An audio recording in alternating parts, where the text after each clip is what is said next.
Santai sejenak tetua, kita joget bareng Mimin Duo Bolne dulu sebelum ke inti ceritanya.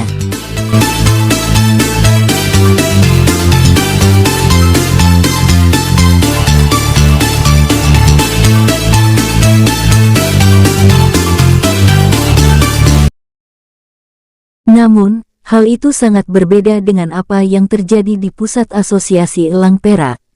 Setelah keduanya pergi, Tuan Lai, kau berhutang banyak pada pemuda itu.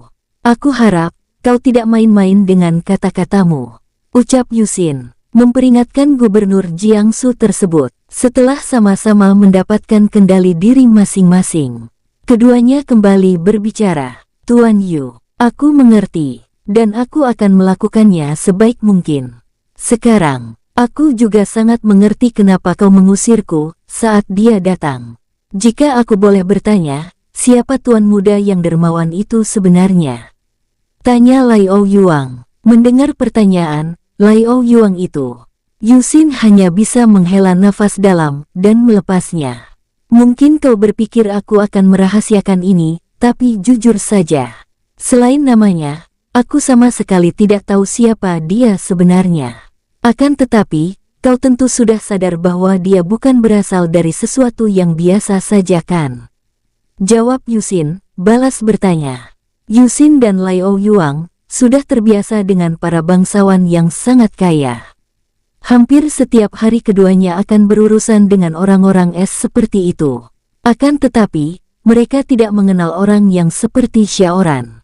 Bahkan, Liangsu sang kaisar negeri ini akan berpikir jutaan kali untuk memberikan pil roh tingkat 9 pada orang lain, apalagi orang itu baru pertama kali ditemuinya.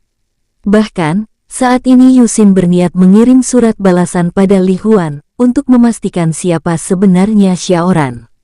Karena mulai saat ini, dia benar-benar tidak ingin melakukan sedikit saja kesalahan saat berurusan dengan pemuda tersebut. Jadi, siapa namanya? Bahkan, Lai Ouyuang tidak terpikir untuk bertanya nama Xiaoran saat keduanya bertemu dengan cara seperti tadi. Xiaoran itu namanya Xiao Ran, tanya Lai Ouyuang, memastikan. Yusin menggelengkan kepalanya dan kembali menegaskan. Tidak, bukan Xiaoran tapi Xiaoran, tegasnya, menjelaskan. Sementara itu, di pangkalan militer di depan istana Tangzi, Xiaoran dan Feng Qiu akhirnya bertemu kembali dengan Wen Ren. Seperti apa yang dikatakan oleh jenderal wanita itu, setelah menunjukkan lencana emas pada prajurit jaga di depan sana. Keduanya langsung dibawa pada Wen Ren tanpa banyak bertanya. Jadi, apa yang bisa dilakukan oleh asosiasi elang perak untuk anak-anak itu? Tanya Wen Ren saat menjamu Xiaoran dan Feng Qiu di ruangannya. Tidak menjawabnya, namun saat itu juga Xiaoran balas bertanya. Jenderal Wen, apa kau keberatan jika wilayahmu kami jadikan sebuah kota? Wen Ren menyemburkan teh yang baru saja akan melewati tenggorokannya, begitu dia mendengar tanggapan Xiaoran. Membangun kota? Tanya Wen Ren. Ya, aku meminta Tuan Yusin mengurusnya. Sepertinya, pusat asosiasi elang perak akan membuka cabang di sana. Untuk memulai semuanya, jelas Xiaoran. Pada jenderal wanita itu, Wen Ren mengerjapkan matanya beberapa kali, seolah tak percaya dengan apa yang baru saja didengarnya. Namun, saat dia ingin menanggapinya, Feng Qiu langsung memotongnya. Jangan memikirkan berapa biaya yang akan dibutuhkan. Tapi, jawab saja, apa itu tidak masalah, ucap gadis itu, yang sudah tahu apa yang akan ditanyakan Wen Ren pada mereka. Gadis itu sudah menduga akan terjadi seperti ini. Namun, untuk tidak membuat semuanya panjang dan bertele-tele, dia langsung kembali menekankan intinya. Ya, tentu saja. Aku bahkan tidak tahu harus aku apakan tempat itu. Hanya saja, lagi-lagi Feng Qiu menyela. Jenderal Wen, apa kau mengenal Lai Ouyuang? Wen Ren menoleh pada Feng Qiu dan bertanya heran. Ada apa dengannya? Kenapa kau menanyakannya? Feng Qiu menggelengkan kepalanya dan berkata, bukankah wilayahmu berbatasan dengan provinsi Jiangsu, di mana dia menjadi gubernur di sana? Wenren menganggukkan kepalanya. Ya, itu memang benar. Alasanku mau menerima wilayah itu, karena aku berpikir tempat tersebut cukup dekat dengan Jiangsu. Dan Lai Ouyuang adalah salah satu pejabat yang mendapatkan rasa hormat dari diriku. Jadi, ada apa dengannya? Jelas Wenren, dan kembali bertanya setelahnya. Saat itu, Wenren melihat Feng Qiu dan Xiaoran tersenyum, lalu mengangguk bersamaan. Kalau begitu, semua akan menjadi lebih mudah, ucap Feng Qiu. Apa maksud kalian? Sesaat setelahnya, Feng Qiu akhirnya menjelaskan bahwa selain asosiasi elang perak, Lai Ouyuang juga akan membantu mereka. Sebuah jalan akan dibangun langsung menuju ibu kota provinsi Jiangsu dan membuat jalur perdagangan di sana. Kota yang akan mereka bangun akan cepat berkembang. Apalagi Lai Ouyuang bersedia mengirim beberapa orang untuk membantu menyusun tata kota dan membentuk jenjang pemerintahan yang akan mengatur kota tersebut. Tentu saja Wenren tidak menduga kedua anak muda ini bisa melakukan hal seperti itu. Rencana keduanya terlihat begitu matang demi anak-anak yang kini sudah berada di sana. Setelah mendengar penjelasan keduanya, yang sebenarnya tidak begitu membuat, akhirnya Wenren puas karena keduanya tak menyebut apapun tentang berapa biaya yang akan mereka habiskan. Jenderal wanita itu memutuskan untuk membiarkannya saja. Jadi, kalian akan langsung ke Bukit Pinus Merah? Tanya Wenren ketika mengantarkan keduanya berjalan ke gerbang pangkalan militer itu. Xiaoran menganggukkan kepalanya dan berkata, "Ya. Dan tolong katakan pada Hongli dan Jiang agar mencari kami begitu mereka tiba di sana." Wenren tersenyum dan berkata, "Baiklah, saat kompetisi itu dimulai, aku berharap gadis ini bisa menenangkannya." Kemudian dia menatap pada Feng Qiu, lalu melanjutkan kata-katanya. "Meski kalah sekalipun, bagiku kau tetaplah seorang pemenang. Karena kau adalah kultivator wanita muda terhebat yang pernah aku temui seumur hidupku." Lanjutnya, Wenren tidak main-main atau hanya sekedar ingin memuji Feng Qiu.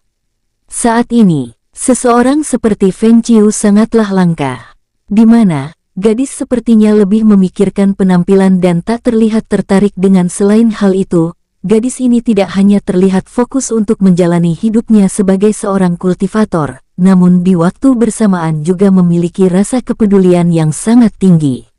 Saat ketiganya sudah berada di gerbang pangkalan militer, Wenren melihat sebuah kereta kuda milik Asosiasi Elang Perak sudah menunggu keduanya di sana.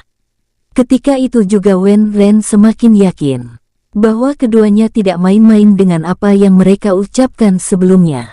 Karena sepengetahuannya, Asosiasi Elang Perak tidak pernah terlihat memperlakukan seseorang seperti ini sebelumnya.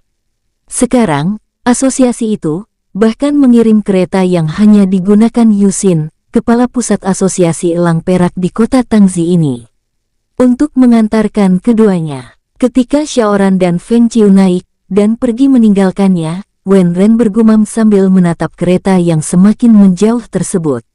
Sebagai seorang yang memiliki jiwa kultivator yang sesungguhnya, kalian sudah lebih dahulu memenangkan kompetisi ini, bahkan sebelum semua itu dimulai. Ucap wanita itu bersungguh-sungguh dalam setiap satu kata yang diucapkannya. 6 hari sebelum kompetisi bela diri terbesar sepanjang sejarah Kekaisaran Tang itu dimulai, akhirnya setelah melewati banyak hal, Xiaoran dan Feng Qiu tiba di perbukitan Pinus Merah. Seperti namanya, bukit-bukit di sana didominasi oleh pohon-pohon pinus dengan daun berwarna merah. Cukup indah bagi siapa saja yang baru pertama kali melihatnya. Namun, saat ini di perbukitan itu Xiaoran tidak bisa menikmati keindahan tersebut. "Kakek, ini sepertinya tidak asing," ucap Feng Qiu saat kereta kuda yang mereka naiki menelusuri jalan yang akan mengantarkan mereka ke villa di mana mereka akan menginap selama berada di sini. Xiaoran mengangguk. "Ya, di sini juga dipenuhi oleh aura asing itu, dan di sini," jawab pemuda itu, yang sudah mengetahui apa yang ingin disampaikan Feng Qiu. Bahkan Xiaoran sudah bisa merasakan aura itu. Sebelum kereta ini memasuki hutan Bukit Pinus ini, aura asing yang sama dengan apa yang mereka rasakan di Lembah Tengkorak terasa begitu pekat di wilayah ini. Sepertinya, kita memang belum banyak mengetahui apapun di dunia ini, ucap Feng Qiu, menyimpulkan. Xiaoran hanya bisa mengangguk menyetujui perkataan gadis itu. Karena lebih dari apa yang dipikirkan oleh Feng Qiu, dia begitu penasaran dengan aura ini. Keduanya sampai di sebuah bukit kecil, yang memiliki villa cukup besar di puncaknya. Saat turun dari kereta itu, Xiaoran dan Feng Qiu bisa melihat air terjun kecil di belakang villa tersebut. Kakek, sebaiknya kita membersihkan diri terlebih dahulu, saran Feng Qiu begitu mereka memasuki bangunan itu. Xiaoran mengangguk dan berkata, "Ya, tapi aku akan memeriksanya terlebih dahulu," balasnya. Setelah memastikan bangunan itu cukup baik, mereka berdua berjalan ke air terjun yang ada di belakang sana. Feng Qiu langsung turun dan memasukkan kakinya ke dalam air begitu saja. Sementara Xiaoran tinggal sedikit di belakang sambil mengedarkan pandangannya. Dari apa yang dia rasakan saat ini, keberadaan orang lain cukup jauh dari tempat yang akan menjadi tempat tinggal keduanya. Untuk sementara waktu ini, aku rasa Tuan Yu sengaja memilih tempat seperti ini, simpul Xiaoran dalam hatinya. Sebelumnya, dalam perjalanan ke tempat ini, dia dan Feng Qiu bisa melihat beberapa villa yang cukup berdekatan. Di masing-masing villa, Xiaoran bisa merasakan beberapa keberadaan orang dengan tingkat kultivasi yang beragam. Namun, bukit kecil ini terasa memiliki jarak yang cukup jauh dari villa-villa lainnya. "Kakek, kemarilah, mandi bersamaku," teriak Feng Qiu dari bawah sana. Saat menunduk, mata Xiaoran melebar. Dia tidak menyangka gadis itu telah menanggalkan semua pakaiannya saat memanggilnya. Xiaoran langsung mengangkat kedua tangannya, dan seketika Feng Qiu terpana dengan apa yang dilihatnya. Gadis itu tentu sudah mempelajari cara membuat segel penghalang saat di sekte, dan diperkuat ketika dia belajar dengan Feng Baoyu di puncak gunung bunga musim gugur. Namun, teknik yang digunakan Xiaoran sama sekali berbeda. Sebenarnya, gadis itu sudah tahu bahwa dirinya pernah di bawah lingkungan segel ini sebelumnya. Namun, saat dia mempelajari pernafasan naga di Lembah Tengkorak, saat itu matanya sedang terpejam saat Xiaoran membuatnya. "Benar-benar luar biasa," gumam Feng Qiu melihat bagaimana segel itu sedang terbentuk. "Ciuer, mandilah terlebih dahulu. Aku akan mencari sesuatu untuk kita makan," ucap Xiaoran, yang saat sudah berbalik dan meninggalkan gadis itu begitu saja. Feng Qiu menggelengkan kepalanya dan bergumam, "Kenapa dia sepertinya tidak ingin aku melihat miliknya? Padahal, benda itu sangat menarik," ucapnya, setengah bergumam. Gadis itu menahan nafas, lalu melompat ke genangan air yang lebih dalam di bawah air terjun itu. Sementara itu, Xiaoran sendiri, seperti biasanya, mencari sesuatu untuk mereka makan. Setelah berjalan cukup jauh, sekarang dia berdiri di dekat sebuah lubang di bawah pohon yang cukup besar. "Jadi, kalian bersembunyi di sini," gumamnya, saat melihat beberapa siluman rubah berlari ke dalam sana. Xiaoran tersenyum, dan mendekat pada pohon itu. Pemuda itu meletakkan kedua tangan di batang pohon pinus merah tersebut dan mulai mendorongnya. Krek, akar pohon itu mulai terangkat, dan lubang yang ada di bawahnya itu terlihat semakin melebar. Xiaoran sempat tersenyum saat melihat ekor rubah itu, namun detik berikutnya matanya melebar. Buk, krak, dua ekor siluman rubah yang memiliki ukuran sebesar kambing dewasa melompat menyerangnya. Refleks Xiaoran langsung melayangkan pukulan pada satu dan menangkap satu lainnya, sebelum akhirnya mematahkan leher siluman tersebut. Huf, pohon yang tadi dia dorong miring, kini kembali berdiri. Yang membuat tanah yang terbawa lentingan memercikkan air dari pohon itu, mengotori pakaiannya. Melihat pakaian yang sudah kotor, Xiaoran hanya sedikit mengangkat bahunya. "Yah, setidaknya aku mendapatkan sesuatu untuk makan malam," ucap Xiaoran pasrah. Dengan menjinjingnya, Xiaoran kembali dengan membawa 2 ekor siluman rubah itu. Namun, di tengah jalan, dia merasakan beberapa orang datang mendekat.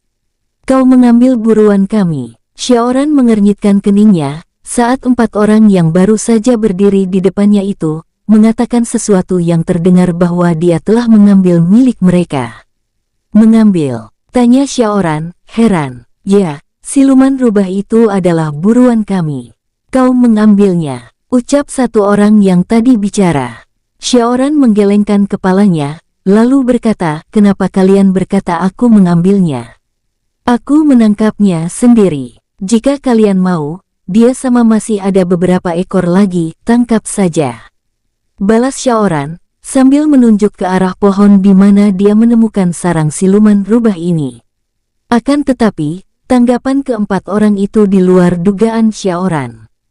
Hahaha, keempat orang itu tertawa, seolah apa yang dikatakan Xiaoran itu adalah sesuatu yang lucu. "Kau bilang, kau menangkapnya?"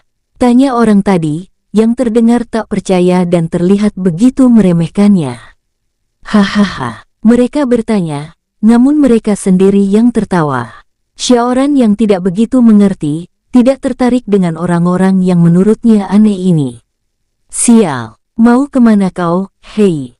Xiaoran memilih jalan memutar, untuk menghindari keempatnya. Namun, satu orang datang berlari menghadangnya. "Aku hanya ingin kembali ke tempatku. Jadi, menyingkirlah. Kau menghalangi jalanku," jawab Xiaoran, yang jelas tak menyukai sikapnya. Mata orang tersebut melebar, saat mendengar pemuda yang menurutnya sangat lemah ini, menghardiknya. "Sial, aku menghalangimu," katamu. "Ya, kau menghalangi jalanku, jadi menyingkir dari sana," tegas Xiaoran. Sekali lagi, Xiaoran tidak suka dengan bagaimana cara mereka berbicara dengannya. Namun, saat mengukur kekuatan mereka, pemuda itu menyadari bahwa 4 orang ini mungkin saja murid dari salah satu sekte yang akan mengikuti kompetisi bela diri beberapa hari lagi. "Hei, kami telah membuat jerat untuk menangkap siluman itu. Jadi, kau pasti mengambilnya dari sana kan? Sekarang, selagi kami berbaik hati, tinggalkan siluman itu dan pergi dari sini. Atau, jangan salahkan kami jika aku berbuat kasar," ucap satu orang lainnya, yang saat ini kembali mengatakan sesuatu yang terdengar menuduh itu. Xiaoran menoleh pada pemuda yang terlihat lebih kuat dari 3 lainnya, yang baru saja bicara. Namun, dia saat bersamaan dia merasakan orang itu melepas aura pembunuh miliknya, seolah ingin mengancamnya. Seharusnya, aura itu tidak begitu bertenaga. Namun, karena diselubungi aura asing yang begitu familiar, Xiaoran bertanya, "Apa kalian dari sekte lembah tengkorak?" Xiaoran hanya bisa menyimpulkan seperti itu. Dia tidak mengetahui banyak sekte sebelumnya. Melihat pakaian mereka sama hitamnya, jadi mungkin saja kesimpulannya benar. Sekte lembah tengkorak. Mendengar pemuda itu balik bertanya, Xiaoran mendapatkan kesimpulan lainnya. "Oh, ternyata bukan. Tapi, aku tidak ada urusan dengan kalian, dan aku juga tidak tahu dengan jerat yang kalian maksud," balas Xiaoran. Saat itu juga, berpikir bahwa apa yang dikatakannya cukup, namun ternyata tidak. Saat Xiaoran mulai kembali melangkah, orang yang tadi menghadangnya melompat mendekat. Sus, tep, tep. Xiaoran mundur selangkah, dan mengangkat tinggi siluman yang ada di tangan kirinya. Dia tahu bahwa pemuda itu baru saja berusaha mengambil siluman itu dari tangannya, namun gagal. "Tolong menyingkirlah, dan jangan menggangguku sebelum kau terluka," pinta Xiaoran pada pemuda yang sudah memasang wajah tak senang, karena usahanya baru saja gagal. "Terluka?" tanya pemuda itu tak percaya, dengan apa yang baru saja didengarnya. "Sial, tunjukkan pada kami, apa yang orang lemah sepertimu bisa lakukan, untuk membuatku terluka." Mendengar itu, wajah Xiaoran langsung berubah. Dia balas menatap tajam pada pemuda itu, dan bertanya pelan, "Apa kau baru saja mengatakan diriku lemah?" Saat Feng Qiu selesai membersihkan diri, dia melihat Xiaoran datang dengan 2 ekor siluman rubah di kedua tangannya.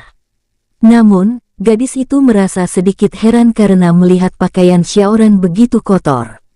"Kakek, apa siluman mencoba menyerangmu?" tanya Feng Qiu pada pemuda itu. Begitu pemuda tersebut meletakkan tangkapannya di depan bangunan kecil terpisah, yang terlihat seperti dapur.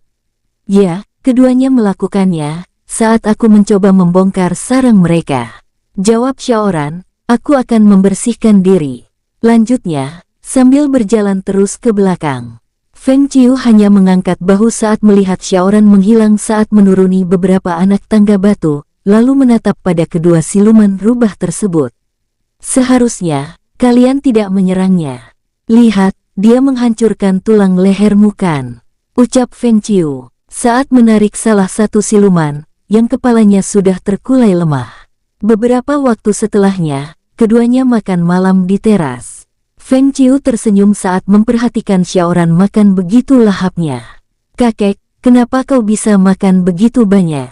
tanya Feng Qiu penasaran. Feng Qiu melihat Xiaoran menggigit potongan besar daging dari paha siluman itu, lalu mengunyahnya sebentar sebelum akhirnya menelannya. "Apa perasaanku saja, atau daging rubah di hutan ini terasa jauh lebih enak dari daging siluman-siluman yang pernah aku makan sebelumnya," ucap Xiaoran, tanpa menjawab apa yang ditanyakan oleh gadis itu padanya. Mendengar itu, membuat senyum Feng Qiu semakin lebar. "Sepertinya, Tuan Yuxin telah mempersiapkan banyak hal di sini. Aku menemukan bumbu-bumbu, dan menggunakan itu untuk memasaknya," jawab Feng Qiu, menjelaskan kenapa saat ini daging siluman-siluman itu terasa jauh lebih nikmat dari yang pernah mereka makan di hutan-hutan sebelumnya. Akan tetapi, setelah mengatakannya, tiba-tiba saja Feng Qiu melihat mata Xiaoran melebar, yang membuat senyum gadis itu sempat menghilang, sebelum akhirnya dia mendengar Xiaoran berkata, "Ciyuer, aku rasa, ini adalah bakatmu yang sebenarnya." Hal itu, sontak membuat Feng Qiu menutup mulutnya, agak tertawa. Namun, Xiaoran tidak peduli dan kembali berkata, "Aku mengatakan yang sebenarnya." Melihat pemuda itu begitu seriusnya, Feng Qiu menggelengkan kepalanya. "Kakek, hanya kau yang memuji masakanku. Semua orang di Sekte Bunga Musim Gugur mengatakan bahwa aku sama sekali tidak memiliki bakat memasak," ucapnya, masih dengan tawanya yang tertahan. Saat itu, Xiaoran memundurkan kepala dan menautkan alisnya. Pemuda itu menggeleng dan kembali berbicara. "Aku rasa, ada yang salah dengan lidah mereka," jawab Xiaoran, sambil mengulangi menggigit paha siluman tersebut hingga ke tulang-tulangnya. "Jadi, bagaimana bisa kau makan sebanyak itu?" tanya Feng Qiu sekali lagi. Setelah mereka menyelesaikan makan malam itu, menurutnya, Xiaoran memang makan jauh melebihi ukuran tubuhnya. Dia tidak tahu kemana daging yang masuk ke dalam perutnya itu pergi. Seolah, apapun yang masuk dari mulutnya, menghilang ketika melewati tenggorokan dan tiba di lambung pemuda itu. Saat itu, Xiaoran sama sekali tidak terlihat ingin menjawabnya. Dan Feng Qiu yang tak mempermasalahkannya, membiarkan pemuda itu menghabiskan kedua siluman itu. Begitu dirinya sudah tak sanggup lagi melanjutkan. Setelahnya, saat mereka sedang berjalan untuk memasuki bangunan utama di puncak bukit kecil itu. Namun, ketika melihat Feng Qiu tidak lagi bersuara setelah terakhir kali bertanya, kali ini Xiaoran ingin menjawabnya. "Ciyuer, sudah aku katakan padamu bahwa aku seorang akselerator kan?" tanya Xiaoran, setelah menghentikan langkahnya. Feng Qiu yang sudah berada 2 langkah di depannya, berhenti dan berbalik. Gadis itu mengangguk dan balik bertanya, "Ya, dan apa sebenarnya itu?" Berbeda dari kalian para kultivator yang memiliki tubuh yang mampu memanipulasi energi Qi dan mengubahnya menjadi tenaga dalam. Tubuhku mengambil apapun dari alam itu sendiri dan mengubahnya menjadi energi di dalam tubuhku, ucap Xiaoran, menjelaskan. Mendengar itu, kening Feng Qiu berkerut. "Kakek, bukankah energi Qi itu sendiri berasal dari alam? Aku tidak mengerti. Tubuhmu mengubah sesuatu dari alam dan menjadikannya energi." Tentu saja Feng Qiu menjadi sedikit kebingungan. Menurut gadis itu, dari apa yang dipelajarinya, energi Qi adalah energi yang berasal dari alam. Jadi, apa yang dikatakan oleh Xiaoran hanya seperti sesuatu yang diputar-putar saja. Xiaoran menggelengkan kepalanya. Tidak, ini berbeda. Aku layaknya manusia biasa yang memerlukan udara untuk bernafas dan makanan untuk terus bertahan hidup. Akan tetapi, aku memerlukan lebih banyak udara dan lebih banyak makanan. Tubuhku akan mengubah udara dan makanan itu menjadi energi dan energi itulah yang membuatku menjadi seperti ini. Kali ini apa yang dikatakan Xiaoran, jauh mudah dimengerti oleh gadis tersebut. Pemuda ini makan lebih banyak dan bernafas lebih banyak dan itu membuatnya lebih kuat. Mudah dimengerti, namun tetap terasa tidak masuk akal. Sebab kekuatan yang Xiaoran miliki, sama sekali tidak masuk akal baginya. Karena saat itu juga Feng Qiu langsung menyimpulkan sesuatu. Gadis itu berpikir, jika hanya dengan bernafas lebih banyak dan makan jauh lebih banyak lagi, bisa membuat seseorang menjadi sangat kuat. Teknik kultivasi sama sekali tidak dibutuhkan lagi. Kakek, ini tidak masuk akal. Jika hanya dengan makan saja. Xiaoran menggelengkan kepalanya, dan langsung menyela gadis itu. Ciyuer, menurutmu, apa yang membuat energi Qi di bumi terus ada sementara energi itu terus-menerus diserap oleh seluruh makhluk hidup? Tanpa pikir panjang, Feng Qiu langsung menjawabnya, itu karena alam terus-menerus menghasilkannya. Lalu, bagaimana cara alam menghasilkan energi Qi itu? Tanya Xiaoran, kembali menyela. Feng Qiu langsung terdiam, karena tanpa berpikir pun, dia langsung mengerti apa yang sedang dikatakan Xiaoran. Meski ini terasa lebih jauh terdengar tidak masuk akal, namun saat melihat Xiaoran di depannya, hal apapun, mungkin saja jadi masuk akal. Feng Qiu menelan ludahnya, sebelum akhirnya bertanya untuk memastikan kesimpulannya. Kakek, apa kau ingin mengatakan padaku bahwa tubuhmu menghasilkan energi dari dalam, dan energi itu adalah energi Qi? Xiaoran mengangguk sambil tersenyum. Kemudian dia menggelengkan kepalanya. Hampir benar, tapi tidak, ini bukan energi Qi. Aku belum bisa memastikannya, tapi jelas ini berbeda. Mata Feng Qiu mengerjap beberapa kali, mencoba menerima semua informasi yang menurutnya sedang menjawab semua rasa penasarannya selama ini. Berbeda, Xiaoran mengangguk dan berkata, ya, berbeda. Bukankah kau melihat bagaimana aku membuat segel kan? Xiaoran melihat mata Feng Qiu melebar, seolah sedang mengingat sesuatu. Namun, saat gadis itu terlihat ingin berbicara kembali, dia kembali memotongnya. Tidak. Tidak semua dari makanan dan udara saja. Tubuhku memiliki hal lainnya, yang belum sepenuhnya aku mengerti. Akan tetapi, satu hal yang aku tahu pasti tentang semua ini, ucapnya. Apa itu? Tubuhku akan berakselerasi dengan sangat cepat terhadap apapun yang ada di. Saat Xiaoran ingin menyelesaikan penjelasannya, namun kalimatnya harus terpotong, karena saat itu baik dia dan Feng Qiu merasakan beberapa orang sedang mendekat dengan kecepatan tinggi ke arah mereka. Kakek, saat itu juga, Feng Qiu terlihat akan bersiap-siap untuk menghadang orang-orang itu, namun saat dia melihat Xiaoran bersikap biasa saja, gadis itu mengurungkan niatnya, dan bersikap siaga. Maaf, jika kedatangan kami mengganggu kalian, ucap seseorang yang baru saja memelankan langkah, dan terus mendekat pada keduanya. Prajurit, kekaisaran, ucap Feng Qiu, karena melihat orang itu, dan beberapa orang yang baru saja menyusul, yang kini berdiri di belakangnya. Prajurit itu menganggukkan kepalanya, sambil menangkupkan telapak tangan pada kepalanya, di depan dada. Ya, namun, saat ini kami bertindak sebagai penanggung jawab pelaksanaan acara kompetisi bela diri yang akan segera berlangsung, beberapa hari lagi. Jawab prajurit itu, keduanya mengangguk, sebelum akhirnya prajurit itu langsung mengatakan maksud kedatangannya.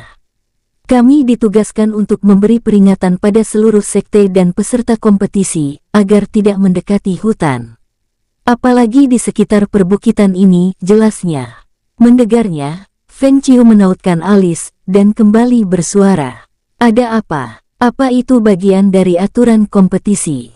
Tanya Feng Qiu, heran. Prajurit itu menggelengkan kepalanya. Tidak, ini baru saja ditetapkan. Karena telah terjadi sesuatu, di hutan sana tidak begitu jauh dari sini. Jawabnya, sambil menunjuk ke sebuah arah. Terjadi sesuatu. Apa itu buruk? Prajurit itu mengangguk dan berkata, ya, sangat buruk, namun kami sedang menyelidikinya. Xiaoran dan Feng Qiu menatap pada Butan di mana prajurit itu menunjuk.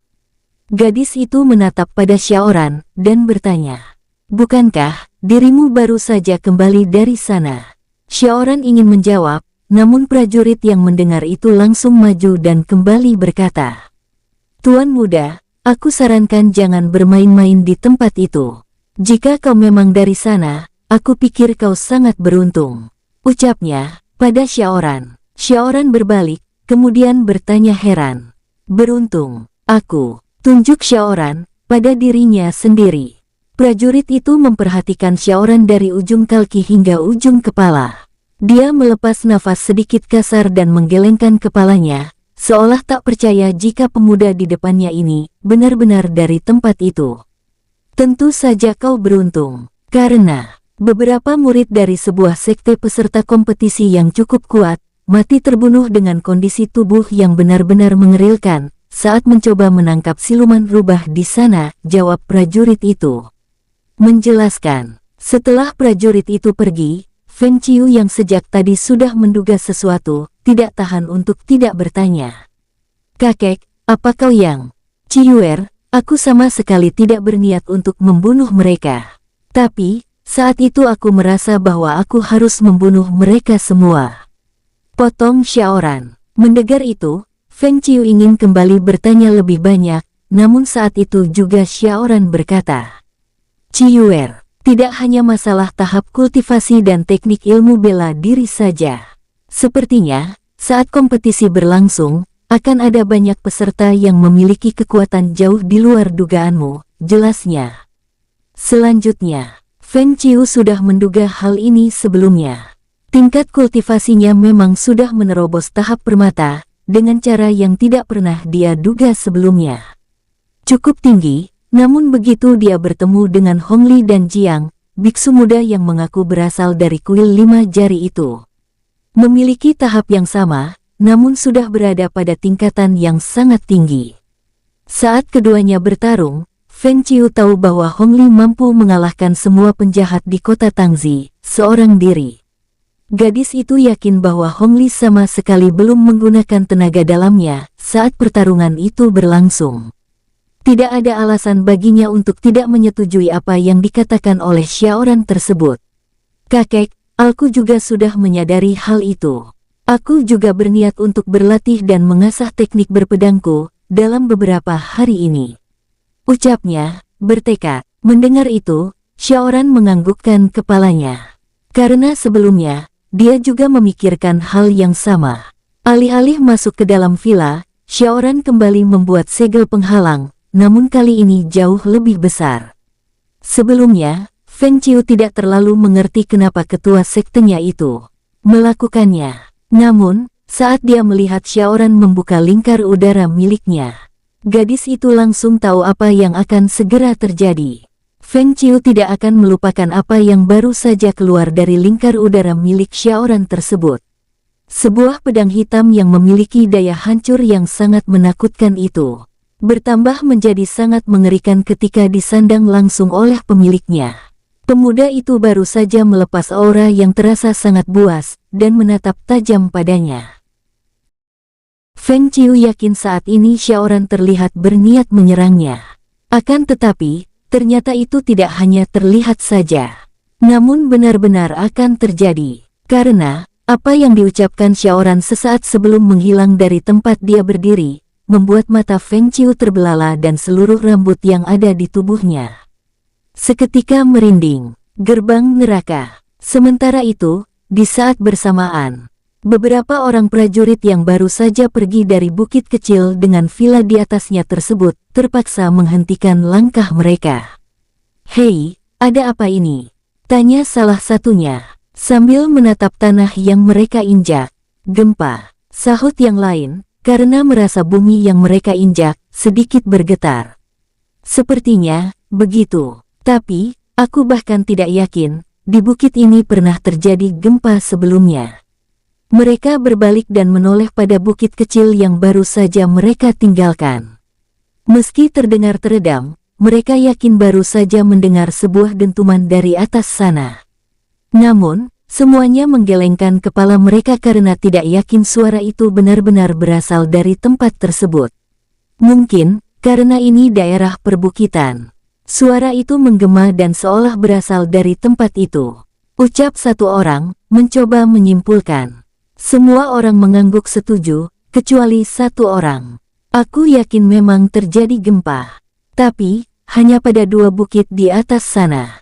Mendengar salah seorang rekan mereka mengatakan hal tersebut, sontak yang lain menoleh dan menatap dengan heran. Apa maksudmu? Prajurit itu tersenyum sambil menggelengkan kepalanya, seolah tidak percaya rekan-rekannya masih bertanya. Hais, jika kalian memiliki kesempatan berduaan dengan gadis secantik itu, apa yang akan kalian lakukan? Tanyanya, sambil mengedarkan pandangannya pada semua orang. Saat itu juga, otak mereka langsung mengarah pada satu hal. Mereka kembali menatap pada bukit tersebut, dan membayangkan apa yang akan mereka lakukan jika mereka yang berada di posisi pemuda yang menemani gadis itu. Ah sial, meski sangat lemah, dia sangat beruntung. Umpat satu orang, karena kesal saat membayangkannya. Ya, membuat iri saja. Tambah yang lainnya. Lama mereka menatap bukit tersebut. Sebelum akhirnya mereka kembali berbalik dan melanjutkan tugas, untuk memberi peringatan pada semua sekte, yang tersebar di berbagai tempat di perbukitan pinus merah ini. Praang. Sementara itu, di salah satu villa lainnya, seseorang baru saja melemparkan satu kendi arak yang ada di atas mejanya ke lantai. Brengsek, umpatnya kesal, saat memikirkan apa yang telah menimpa sekte mereka.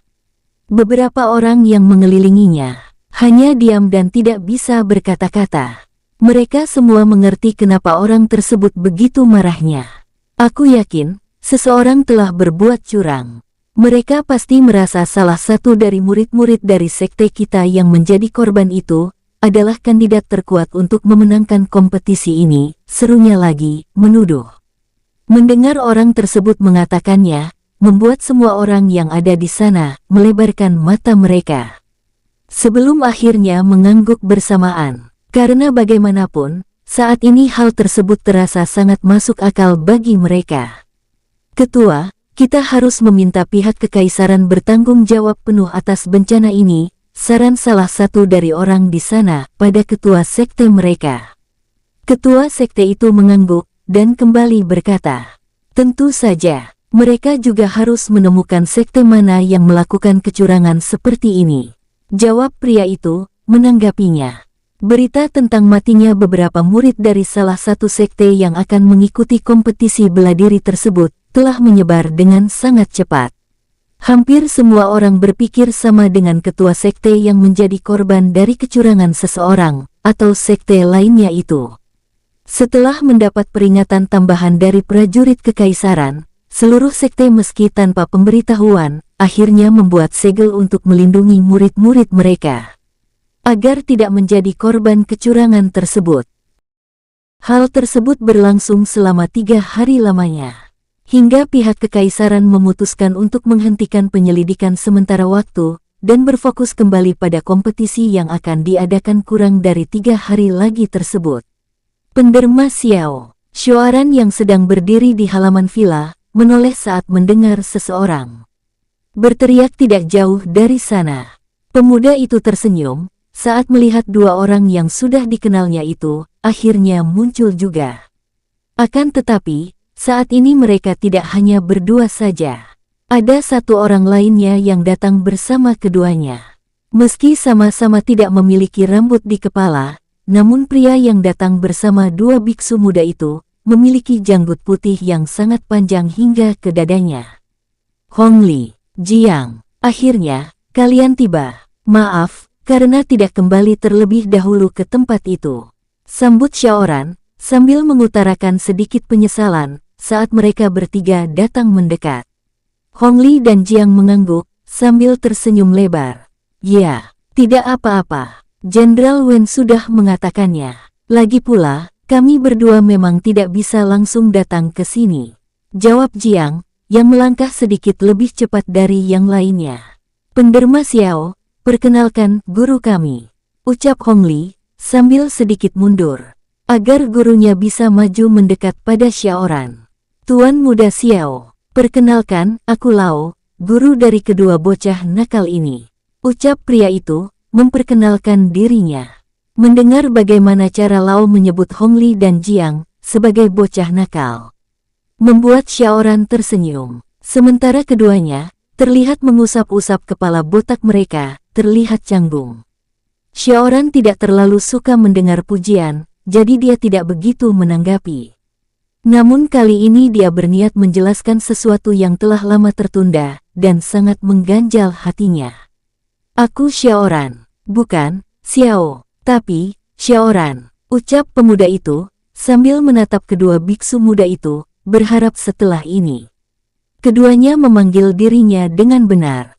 Oh, maafkan aku. Baiklah, aku mengerti, ucap Lao, sambil menatap keduanya tajam, karena telah salah menyebutkan nama penderma yang mereka akui selama ini tidak hanya membantu mereka saja, namun banyak anak-anak terlantar lainnya.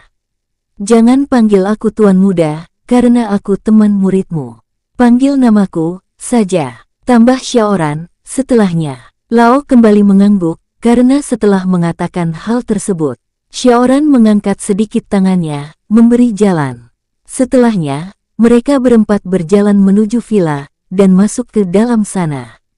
Raner, aku telah mendengar cerita tentang apa yang telah kalian lakukan. Senang rasanya, akhirnya aku bisa bertemu dengan pemuda luar biasa, yang sangat dermawan seperti dirimu, ucap Lao. Memulai pembicaraan. Mendengar bagaimana Lao memanggilnya, Xiaoran tersenyum dan menganggukkan kepalanya. Dia merasa lebih nyaman dipanggil seperti itu. Akan tetapi, sebelum dia ingin menanggapinya, Jiang menyela. Di mana penderma Feng? Aku tidak melihatnya. Tanya biksu paling muda di sana tersenyum, dan jelas saat bertanya, dia juga sedang mencoba merasakan keberadaan gadis itu. Dia ada di atas, sedang beristirahat. Jawab Xiaoran, sambil menunjuk tangga yang menuju lantai atas bangunan tersebut. Ketiganya menganggukkan kepala mereka, dengan wajah sedikit kecewa. Hongli dan Jiang juga bercerita banyak tentang gadis itu pada Lao. Terlebih Hongli yang pernah bertarung bersama-sama dengannya. Menurut apa yang diceritakan biksu muda itu pada Lao, gurunya, tidak ada keraguan sama sekali karena dia yakin bahwa Feng Qiu adalah jenius wanita terhebat yang ada di Kekaisaran Tang ini. Oh, begitu. Aku rasa, dia memanfaatkan waktu yang tersisa untuk berlatihkan. Tebak Lao, yang mendapat anggukan langsung dari Xiaoran. Villa ini cukup besar dan ada 5 kamar, 2 di atas dan 3 di bawah. Jika kalian ingin beristirahat, maka silahkan dapatkan satu untuk masing-masing dari kalian. Tawar Xiaoran, sambil menatap ketiganya bergantian. Hongli dan Jiang yang sudah terbiasa dengan kebaikan hati Xiaoran langsung berdiri dan beranjak pergi dari sana, mencari kamar yang dimaksud oleh pemuda itu. Namun Lao, guru mereka itu, menggelengkan kepalanya, karena mendapati dua muridnya itu terlihat tidak sopan di matanya. Raner, maafkan, atas ketidaksopanan mereka berdua. Aku, Xiaoran menggelengkan kepalanya, dan kembali mengingatkan. Kami berteman, meski baru sebentar, tapi sudah melakukan banyak hal bersama. Aku tidak pernah punya teman laki-laki sebelumnya, aku sangat senang dengan keberadaan mereka di sini. Ucap pemuda itu, agar Lao tidak perlu bersikap terlalu sungkan. Lao sempat terdiam beberapa saat. Sepertinya, apa yang dikatakan oleh kedua muridnya itu, memang benar adanya. Pemuda yang terlihat seperti putra dari keluarga bangsawan ini, memang begitu berbeda. Lao sudah melewati masa-masa yang dilalui oleh Hongli dan Jiang, saat dia seusia mereka. Tidak ada satupun orang yang ingin berteman dengan biksu. Karena bagi sebagian besar orang, kehidupan yang mereka jalani cukup aneh. Sebagian lainnya berpikir mereka hanyalah kelompok manusia tidak berguna, yang menjalani hidup dengan mengharapkan belas kasihan serta kebaikan hati orang lain. Melihat bagaimana Xiaoran menyambut mereka tadi, serta cara pemuda itu mengucapkan apa yang baru saja dikatakannya, Lao tahu bahwa itu semua keluar dari lubuk hatinya. Runner, kau sungguh memiliki hati yang baik. Aku rasa, Hongli dan Jiang sudah melakukan hal baik saat memulai perjalanan mereka, hingga akhirnya mereka bertemu denganmu, ucap Lao pada pemuda itu, bersungguh-sungguh. Hukum sebab yang mereka ikuti membuat Lao berpikir seperti itu. Namun, satu hal lagi yang membuat guru dari Hongli dan Jiang itu menyukai pemuda ini, sebanyak apapun dia memujinya, Xiaoran sama sekali tidak terlihat begitu peduli. Guru Lao, jika kau ingin beristirahat, maka silahkan. Aku ingin ke tempat di mana kompetisi itu diadakan, ucap Xiaoran, mengalihkan topik pembahasan. Mendengar Xiaoran berkata seperti itu, Lao langsung menyambutnya. Apa kau ingin melihat tanding terbuka itu? Ucap Lao, balik bertanya. Xiaoran mengernyitkan keningnya, saat itu juga pertandingan terbuka. Lao mengangguk, ya, bukankah itu akan dimulai hari ini? Jawabnya. Karena banyak hal yang sudah terjadi, Xiaoran melupakan tentang ini sebelumnya. Awalnya, dia hanya ingin menghabiskan waktu dengan mendatangi tempat itu. Akan tetapi, begitu mendengar Lao mengungkitnya, pemuda itu semakin bersemangat untuk segera ke sana. Ya, tentu saja aku ingin melihat itu. Hanya saja, aku melupakan hal tersebut sebelumnya. Jawab Xiaoran, jujur. Lao menganggukkan kepalanya. Lalu berkata, Runner, apa kau keberatan jika biksu tua ini menemanimu? Tidak, tentu saja tidak, ini pertama kalinya bagiku untuk melihat banyak hal di dunia ini. Tentu saja akan sangat menyenangkan jika ada yang menemaniku. Apalagi bersedia menjelaskan beberapa hal yang tidak aku mengerti. Jawab Xiaoran cepat, keduanya tersenyum, dan segera kembali berdiri. Silahkan, aku akan mengikutimu. Ucap Xiaoran memberi jalan pada Lao, agar melangkah terlebih dahulu. Lao sebenarnya tidak begitu berminat untuk melihat pertandingan terbuka seperti ini. Baginya, di sana hanya akan banyak dihadiri oleh kultivator-kultivator yang ingin bertarung, tanpa alasan yang jelas. Terlebih lagi, tentu saja akan ada semacam pertaruhan, yang mana, hal tersebut sangat terlarang bagi biksu seperti dirinya. Namun, tentu saja dia tidak ingin membiarkan pemuda baik seperti Xiaoran ini berada di tempat yang dipenuhi orang-orang seperti itu seorang diri. Itulah kenapa Lao langsung menawarkan diri untuk menemaninya. Setidaknya, jika ada kejadian buruk yang tak terduga, dia bisa membantu pemuda ini. Keduanya berjalan menuruni bukit dan mulai menuju ke bukit tertinggi, di mana semua rentetan acara kompetisi bela diri itu akan segera dimulai. Sementara itu, di villa, di salah satu dari dua kamar di lantai atas, Feng Qiu sedang terbaring di atas tempat tidur. Tubuh gadis itu dipenuhi luka serta lebam hampir di seluruh tubuhnya. Namun, semua itu sudah mulai terlihat membaik dari sehari sebelumnya. Selama 2 hari, Xiaoran menunjukkan padanya apa itu neraka lewat 72 gerbang yang membuat gadis itu berakhir seperti saat ini. Singkat cerita, sesampainya di sana, Xiaoran langsung terpana, begitu melihat apa yang ada di depannya, dan di mana dia berada saat ini. Guru Lao, ini sangat mengagumkan, puji Xiaoran, saat melihat sebuah gelanggang besar di tengah. Sementara saat ini, dia dan belasan ribu orang tengah duduk di tribun bertingkat-tingkat yang mengelilingi gelanggang tersebut. Bahkan, Lao sendiri juga sama terkejutnya. Dia tidak menyangka bahwa sang kaisar benar-benar akan membangun tempat seperti ini, hanya untuk menggelar kompetisi bela diri. Runner, jujur saja, aku juga baru melihat tempat seperti ini sebelumnya. Sepertinya, Liang Su benar-benar ingin menemukan apa yang sedang dia cari. Jawab Lao. Apa yang dikatakan biksu itu, bukan tanpa alasan. Tidak hanya besar saja, Namun orang-orang yang datang ke tempat ini benar-benar banyak, dan sebagian dari mereka adalah kultivator-kultivator terkenal dari sekte-sekte terkenal, dengan murid-murid jenius mereka yang juga sudah terlebih dahulu terkenal. Ada satu fakta lainnya yang terjadi di tempat ini, dan inilah kenapa Biksu Agung akhirnya mengutus dirinya untuk melihat langsung jalannya kompetisi ini. Itu semua karena berbeda dari kompetisi bela diri yang pernah diadakan di daratan ini sebelumnya.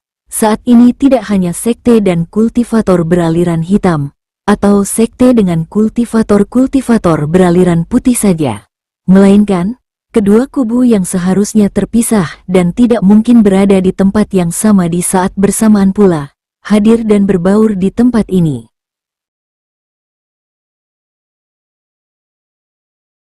Bersambung, sampai jumpa di episode selanjutnya para tetuaku, semoga terhibur.